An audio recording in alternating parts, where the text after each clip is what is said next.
Apakah nasib yang akan menimpa generasi akan datang? Adakah Anda berpikir dengan jernih semasa mengundi? Ataukah pikiran Anda sepekat air surut banjir semasa mengundi? Adakah Anda tidak sadar bahwa doktrin sesat dari ahli penunggang agama itu mempengaruhi penilaian Anda? Selepas 35 tahun, masih sama. Doktrin ular mak sesat adalah takdir Allah.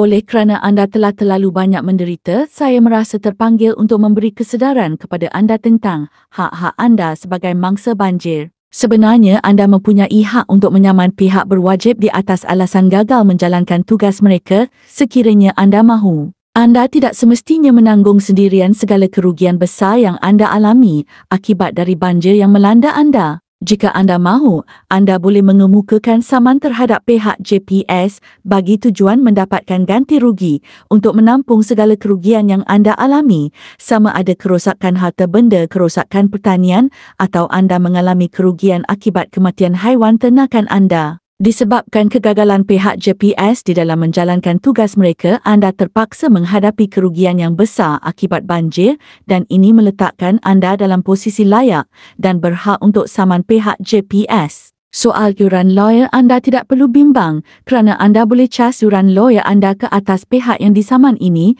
bermakna anda tidak semestinya perlu menjadi kaya untuk mampu membuka kes saman sivil terhadap JPS. Apa yang anda perlukan hanyalah bukti-bukti yang kukuh yang berupa suatu rakaman video yang menunjukkan secara jelas bahawa kejadian banjir telah merosakkan harta benda anda serta mengganggu kesejahteraan dan keharmonian hidup anda. Jika bukti-bukti anda kukuh, anda mungkin akan dapat menang dengan mudah. Anda berhak sekiranya anda mahu untuk menuntut ganti rugi yang sama nilai dengan kerugian yang anda alami untuk menampung segala kerugian yang anda alami akibat dari banjir yang berlaku. Anda juga berhak menuntut ganti rugi bernilai RM30,000 dengan alasan bahawa kegagalan pihak JPS menguruskan banjir mengakibatkan ia mengganggu kesejahteraan dan keharmonian kehidupan anda. Soal tempoh sah laku bagi anda untuk mengemukakan kes bagi tujuan saman sivil adalah dalam tempoh 6 tahun dari tarikh kejadian. Ini bermakna anda masih boleh mengemukakan kes saman sivil